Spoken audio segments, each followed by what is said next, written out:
Masayang araw, mga ka-PL.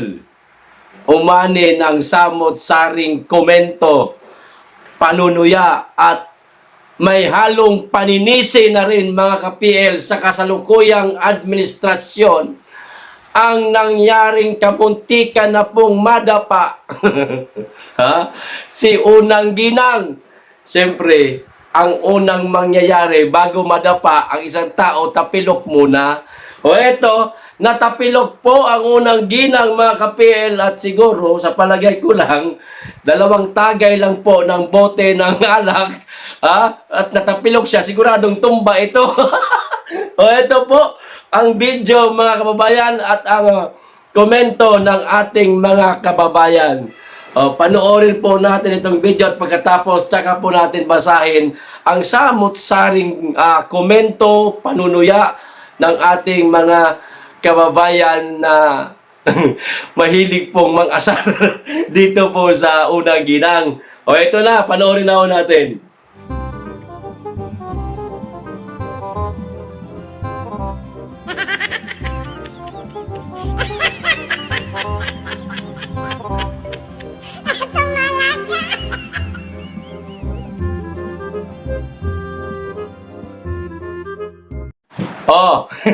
Sabi ko naman sa inyo, mga kababayan, 2 boteng alak lang. Kung nakainom yung Unang Ginang, sigurado, lagapak yun. Sub-sub yun, mga kababayan. Mas kahiya-hiya. Malamang ang dinanas ng Unang Ginang. Mabuti na lamang at siguro hindi siya nakalaklak ng mga oras na yan. Kaninang umaga lang siguro yan, mga ka-PL. Ngayon, ito naman po ang komento ng ating mga kababayan. Basahin ko po. Sabi nitong isa, kakatagay mo yan.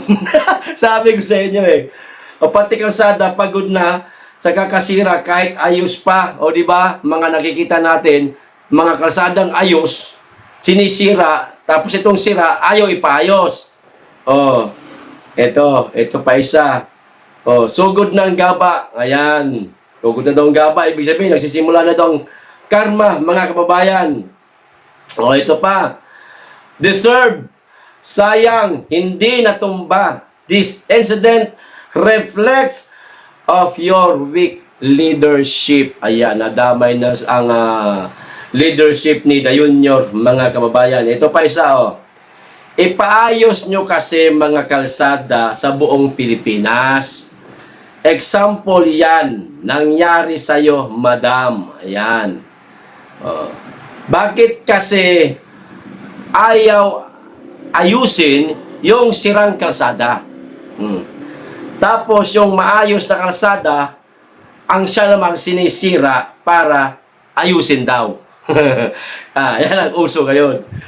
Ay hindi na, matagal pa, matagal lang uso, hindi lang ngayon. Ito pa. Reminder lang yan, madam, na ilaan nyo sa tamang project ang pondo, wag sa bulsa para di makarma o nakakarma natatalisod pala. Ito, huli, mga kababayan. Buti nga sa'yo. Sabi naman sa inyo, marami pa ho ito, hindi pa po ito yung mga pangumutya na mga komento. Napakarami po ho. Hindi ko lang kinuha yung iba at masyadong harsh na ho talaga. Merese, karma sana, natuluyan, nadapa. Ayan. Buti, di na subsub, kawawa, kalsada. Ayan. Ganito yan, mga kababayan. Ang nakikita ko rito, muntikan na sa nadapa. At sigurado, kalat ito ngayon sa social media Ito nga't nakita natin kaagad, buti tayo ang unang nakakita. Pag nakita ito ng mga mahilig gumawa ng meme, mas gagawin pa itong mas katawa-tawa, mga kababayan. Ang delikado ho dito, ito mga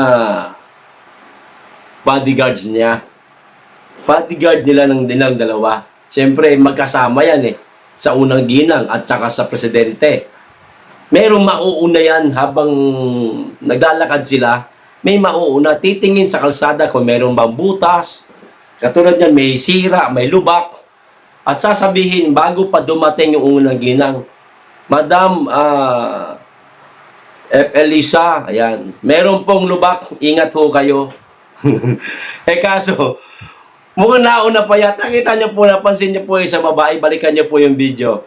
Medyo malusog na babae, na bodyguard siguro ni unang ginang yon, mga kababayan. Tsaka lang ho, niya sinabi, sandali. Ayan, may sira. Wala na, natalisod na. Siguradong may mga matatanggal na naman sa trabaho, mga kababayan. Unang-una na dito ang nasa RTBM, mga ka-PL, na bakit kinuhanan, hindi na lang dinilit. Ay, sabagay, live ho kasi ito. Nakuha lang po ng ibang mainstream media yung video.